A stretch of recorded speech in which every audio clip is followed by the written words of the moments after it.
Hello, everybody. Nick Ravellis here.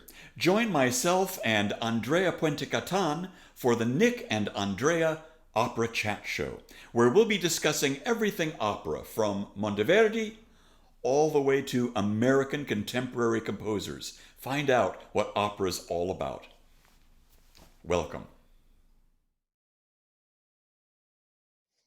So good afternoon and welcome everybody.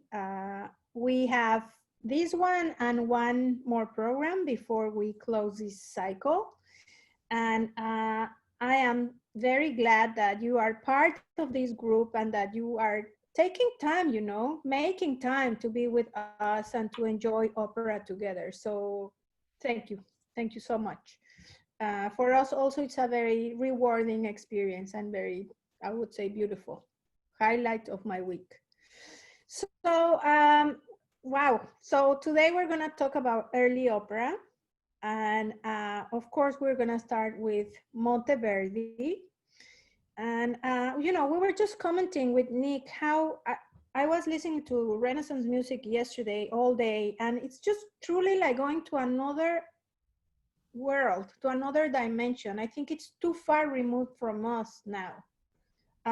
But for me, as well as for Nick, he can say his experience, but it's really, truly wonderful. It's just like, for me, the melodies are very transparent. It's not so heavy in the harmony. So it's just really, really a blissful place. Nick.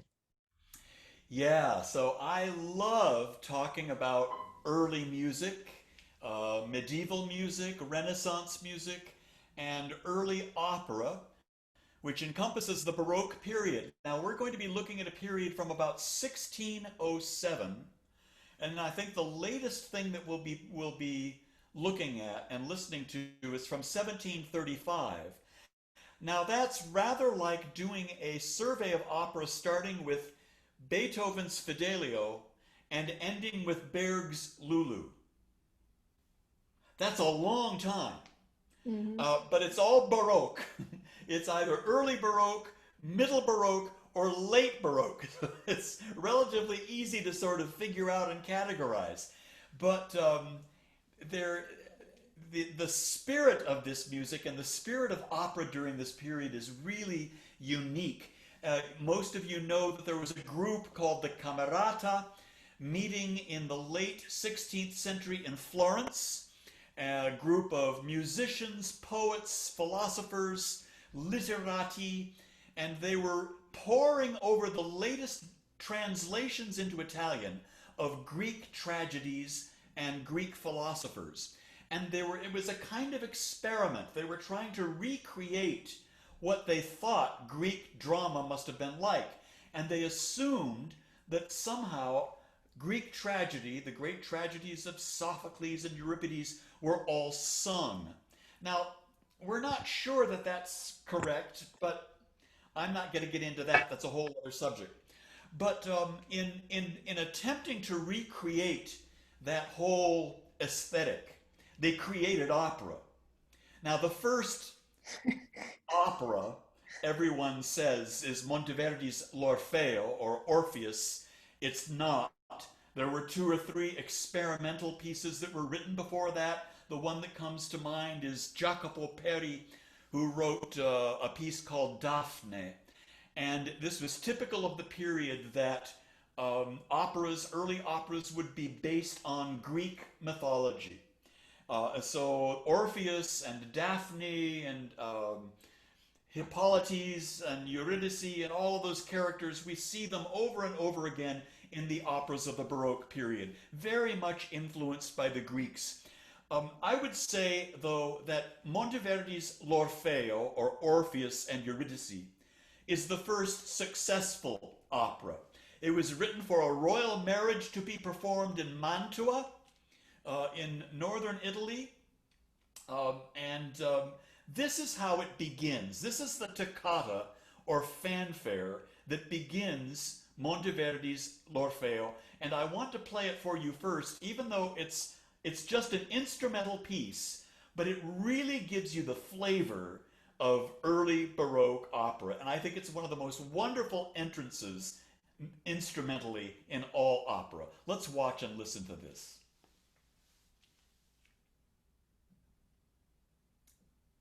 Who's doing it today? Joey, could we listen to the first excerpt, please?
I just love the majesty of that.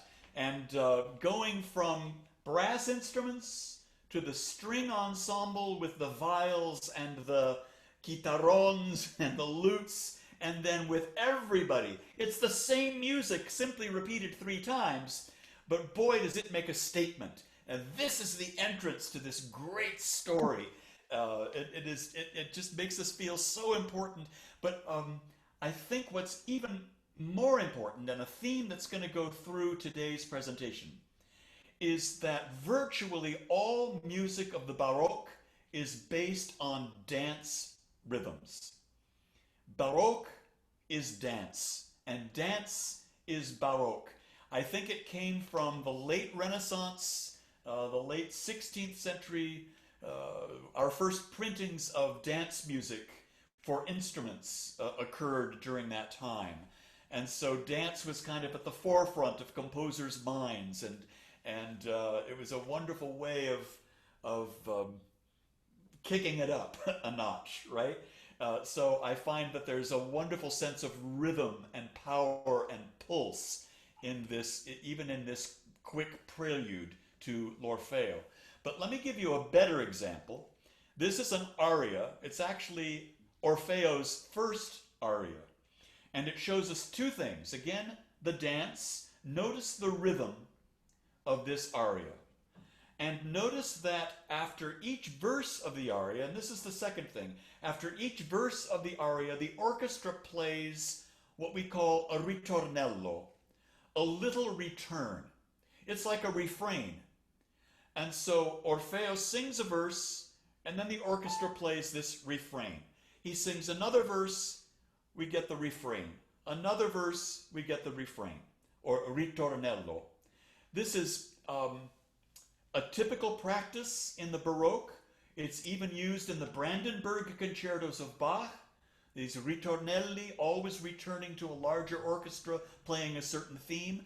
And here we have it in its first stages, in the very, very early Baroque. This is 1607, and in opera, not in pure instrumental music, but in opera, a verse, a ritornello, and a verse. And again, notice the rhythm of the dance throughout. Joey, let's take a look at this.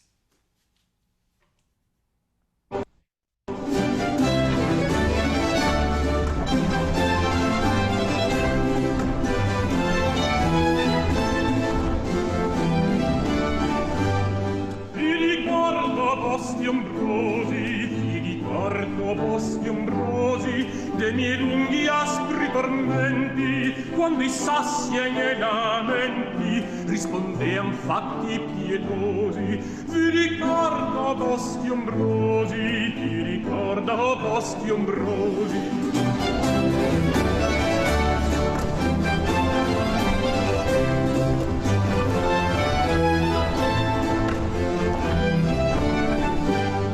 Dite allor non vi sembrai, dite allor non vi sembrai più d'ogni altro sconsolato, or fortuna stil cangiato ed avvolto in festa i guai. Dite allor non vi sembrai più d'ogni altro sconsolato.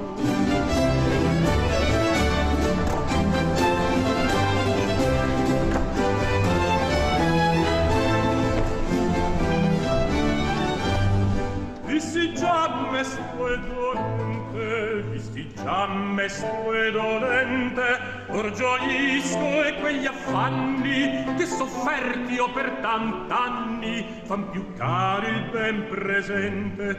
Visti già mesto e dolente, visti già mesto e dolente.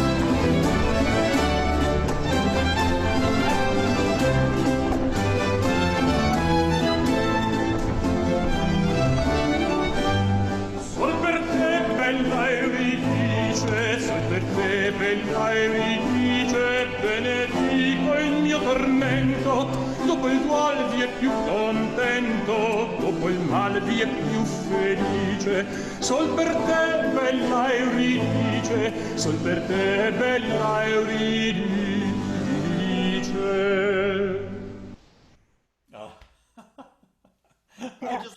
I love this stuff. Andrea, do you have any comments to make about Well, I was just thinking about Monteverdi and his 8 books of madrigals, and what, what a production of this man, like he was always writing for the voice. And, when it was time to write for opera, I think he had all these tools under his arm, like really, he finessed all of his writing for the voice. Yeah, Through he madrigals. he spent most of his time in Venice and was the maestro di coro at San Marco, at the cathedral, the basilica there that all of us have probably been to. Wonderful acoustic. I think there's a 7-second delay in the church, and he and Gabrielli wrote these wonderful pieces for brass choirs and vocal choirs. So yeah, he had lots of a depth of experience writing for voice, and he just brings it to. He also has a sense of theatricality, which is quite wonderful. What I do see in common with all these composers is that either they work for the king or they work in the chapel. Like all of them were like in very, very, very unique high positions. Yeah. Very young, I guess very well supported by their patrons. Yeah, very much so. Let's move on to France. And the father of French opera was born in Italy, which makes sense. He didn't stay there very long. He came as a young boy. I think he was 7 or 8 years old. His name 14. He was 14. 14. He was 14. Thank you. This is, of course, Lulli, and it was spelled Lulli, born in Italy. But then when he comes to France, it becomes Lully, Lulli, instead of Lulli. But he truly was the father of French opera. And the French had a kind of a different approach to opera. They were much more interested in the literature, in the poetry, and so writers, playwrights like Pierre Corneille were very important in the founding of French opera. So they worked hand in hand with composers, trying to create something different from. They didn't really like Italian opera, and they wanted their own form. They wanted their own genre. Yet you will still find those Italian structures deep underneath. Here's a wonderful example. This is 1678, so 70 years after L'Orfeo. Lully writes an opera called Psyche, or Psyche, again a Greek myth, a Greek goddess. This is an aria that has, again, a sense of dance about it, and a wonderful change of meter, which is something that Monteverdi would not do very often. But listen to how the meter changes. It's still a dance rhythm, but the meter changes. It's very, very interesting, and there is an orchestral ritornello. And again, you're hearing authentic instruments in almost all of these excerpts. So let's listen to this wonderful aria from Psyche. Lully.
There you go. There's another verse, but you get the idea of this give and take between the orchestra and the singer, and this is rather like the role of Carmen. The singer gets to play the tambourine, not the castanets, but it's close. What did you think of that, Andrea? Well, I was listening to the binary ternary tempo, like 1, 2, 1, 2, 3, 1, 2. It's an interesting shift in meter. Yeah, so I that this kind of polyrhythmia that is very, very lovely. Yeah. There's this movie that everybody can watch with it's the life of Maran Mare, and apparently his teacher was Lully.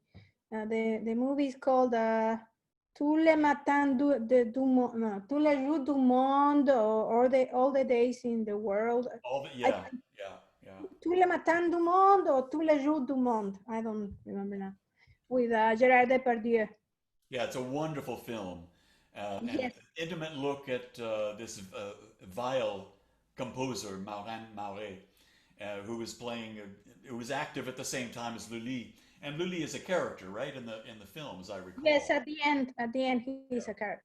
Yeah. Yes. Now, I hate to move on from Lully because he was widely respected, had a huge career, was very, very important to French opera. But let's go to England. We have Henry Purcell, and in 1691, he wrote a semi-opera. That means it was partly spoken, partly sung, called King Arthur.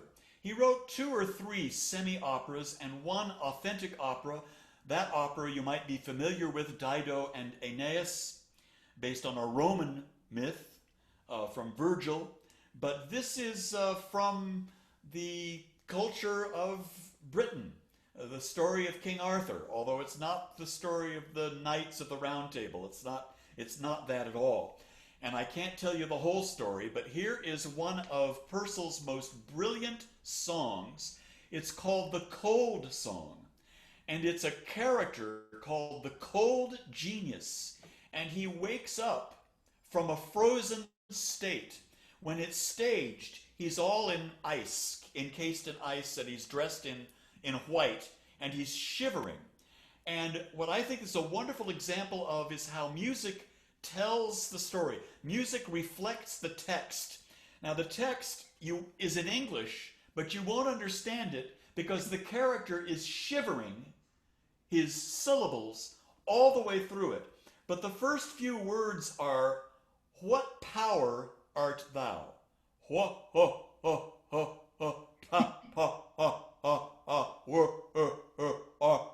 thou? It's so weird. And when you look at the score, there are these wiggly signs over the notes, and nobody's been able to figure out how to decipher them.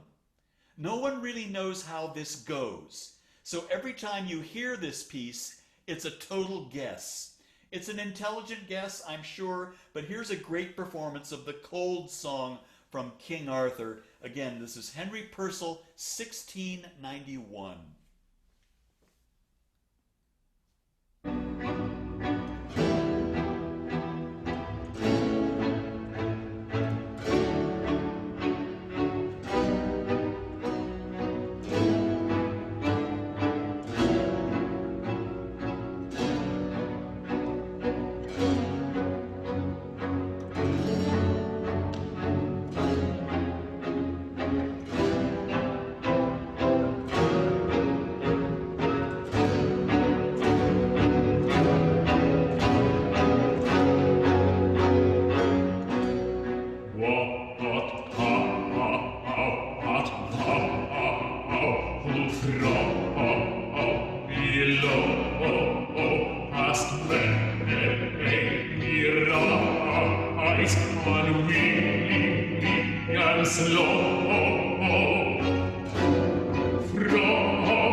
Let me free.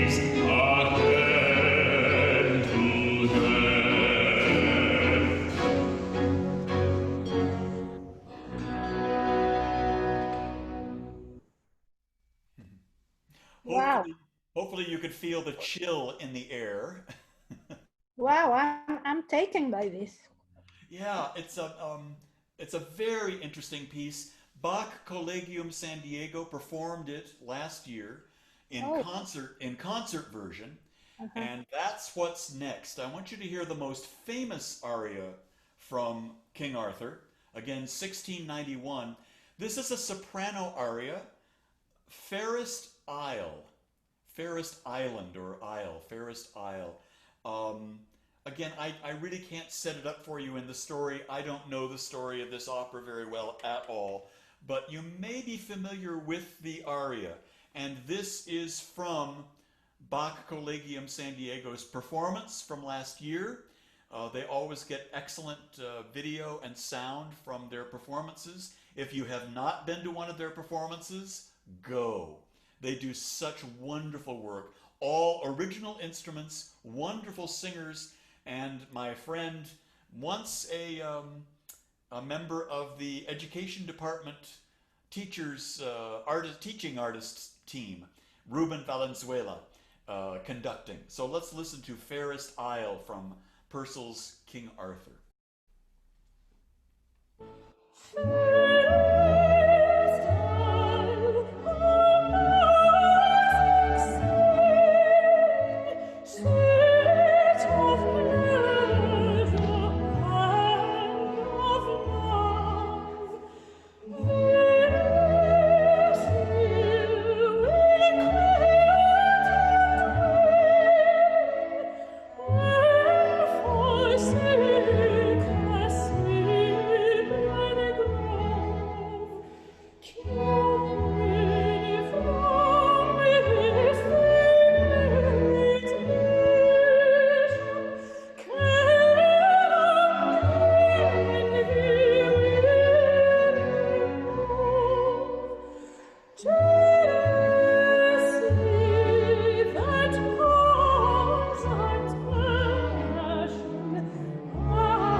And again, of course, the ritornello, always going back to that return, that refrain in the orchestra.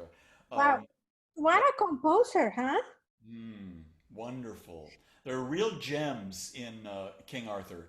I wish I knew it better. I've got a DVD of it, but I don't think I've watched it all the way through. But it's quite beautiful and worth looking at. So, Andrea, over to you. You've got a surprise, I think, in store for us. A surprise. I don't know if it's a surprise. So I'm gonna show you the first opera that was composed and premiered in the Americas. But before doing that, I wanna frame it first with a piece called Folia from Spain, and it's based in a dance. And then from another piece that was composed in La Nueva España in Mexico. And in that one, you can see like the blending of both worlds, the European world and the indigenous world, or the Native American world, however, or the Aztec world, however you wanna use the word. So we'll start with the Folia. So this kind of dance is kind of like a Portuguese dance. And remember that in the 15th century, a little before 15th century, Portugal and Spain were together, and then they separated. So as a Portuguese dance, a Spanish dance, and they were first published in a series of songs that it's called El Cancionero del Palacio, meaning the palace songbook. And the Cancionero, there's music from the 1500s to the 1600s. And the way they describe this dance is like a certain Portuguese dance, noisy and with plenty of rhythmic figures. So here we go again to this idea of the dance, like Nic was saying. Now, this was one of the preferred dances in the golden age of Spain. You know, there's a period in the in Spain, which is called the Golden Age. And it's around 1492, which is like discovery of America, and then to 1681. So you just have a framework there of time. And like important painters, we will have like Velázquez, or in literature, of course, we will have Cervantes, Calderón de la Barca, which is like our Molière, Lope de Vega, and so on. So this is the music that we are going to listen to, and it's called Folias de España. And Joey, if you could please play it. Thank you.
So there we are again, no? 1, 2, 1, 2, 3, 1, 2, 1, 2, 3. So.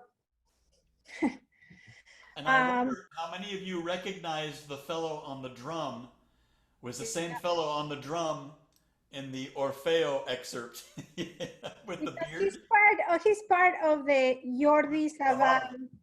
Savall, yeah. Musician. It's the same group. They do a lot of wonderful early music. Well, he's kind of like my hero, this Jordi Savall. I have this collection of the music in the Marco Polo times. Yeah. And then the music in Don Quixote's in Cervantes times. Right here. And it's just truly amazing. Anyway, so let's go now to the music of La Nueva España, meaning Mexico. And this blending that I'm telling you, and I was telling earlier to Nick that, you know, like when you go to churches in Mexico, you find this merging into of the two cultures. For example, you see like little angels all over the church, but then you see like these angels with Native American features, and then you see very Spanish kind of angels. So there you starting to see the blending of the cultures, and then sometimes you find Aztec symbols or Mayan symbols, and this is on the church, on the stones, the carved stones. The example that I am going to play for you is a baby song, and it's in the language of it's called the Nahuatl, which is the original language of the Nahua culture in all Mesoamerica, which Mesoamerica goes from a little bit north of Mexico City to Peru. And so for me, the most important thing here is to see this merging of these two cultures in the music. The lyrics of this song is sleep, sleep, oh baby, the angels will come and care for your sleep. And the only two Latin words that you hear in this song is angelum, which is angel, and alleluia. So let's just play it and see what you think.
There you are.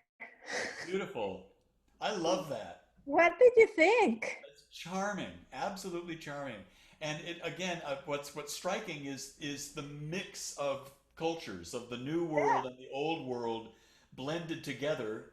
And this was something that they all had a genius for, and the church certainly recognized this as a pattern, you know, when the Western Church would go with the colonists. Yeah, and, well, they needed to convert people, but into but, Catholicism. but there was But always this dance, this discussion, and this conversation between the two cultures, and they always melded because that was the only way that the indigenous people would get the message. well, yeah, I don't know if you see in the background, there was this man carrying a little baby, and it was an indigenous man with a white woman and the little baby. So it's just I find it fascinating.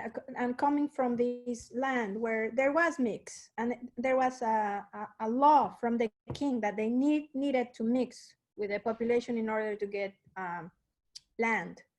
So kind of like I'm proud of that, and I'm at peace with that. Yeah. I mean, there's so many aspects of it that are absolutely shameful.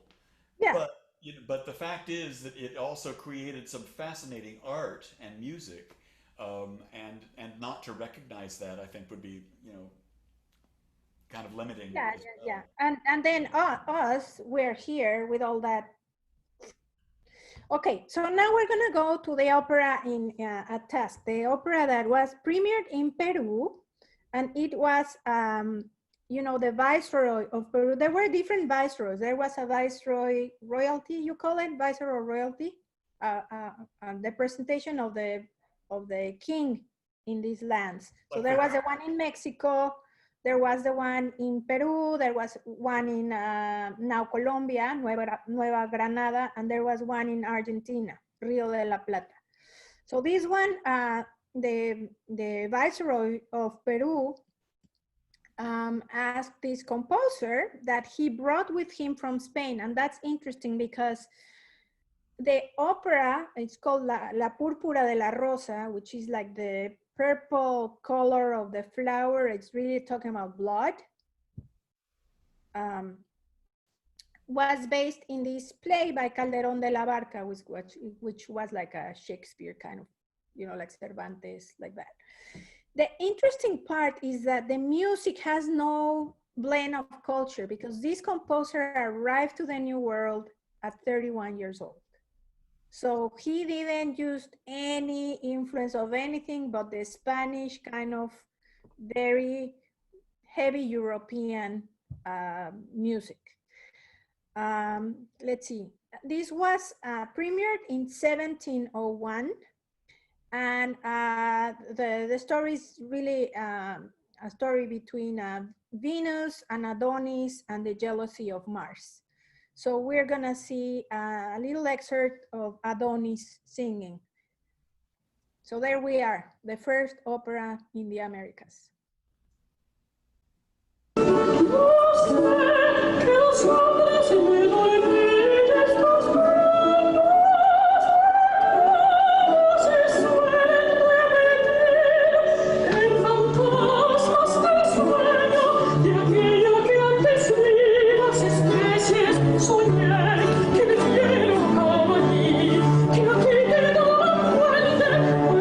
Contra mí, no se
very square in my in my perception.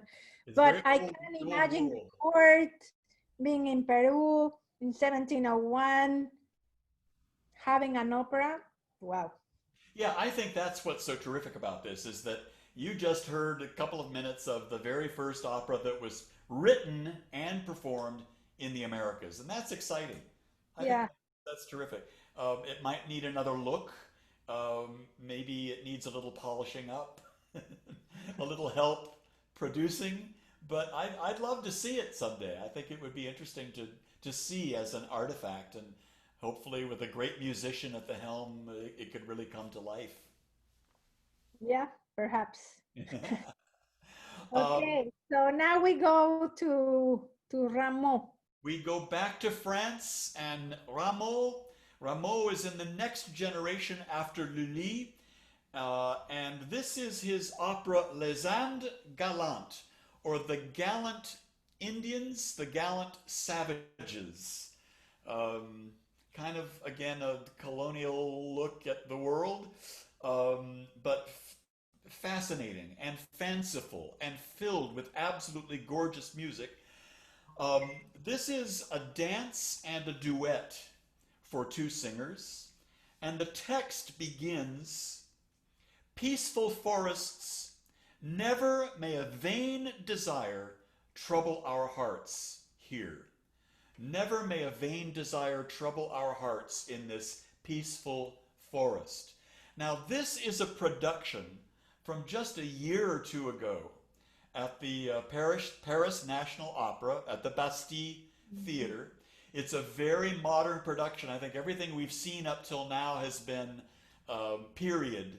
But this is a very interesting take on an opera by a Baroque composer. You will hear a ritornello. You will hear and feel the dance rhythm, even in the sung parts by the chorus and by the duet, the man and the woman who are singing. But what is really fascinating about this is that they hired a black hip hop artist to choreograph this opera. Now, I'm going to tell you before you even see it, it's dangerous as hell. I absolutely love it. At the end of these 3.5, 4 minutes, I'm grinning from ear to ear and usually am crying. It is so brilliantly staged. But you can do such clever things with this incredibly rhythmic music. This is Rameau, Les Indes Galantes, 1735. So it's at the end, it's high Baroque. It's at the end of this survey that we're looking at, and a very contemporary hip-hop production. Let's listen and watch.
much. It's just a brilliant way of updating.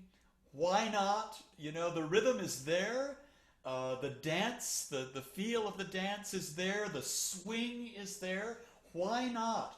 I mean, who ever thought to choreograph and actually produce this entire production of Les Ans Galants is in that vein, that hip hop world, and I think it's absolutely brilliant. It's bringing street dancing into the opera house. Yeah, why not? It works. Yes. It just works brilliant. Well, that's it for today. Thank you for joining us for the Nic and Andrea Opera Chat Show. We'll see you next time. Bye.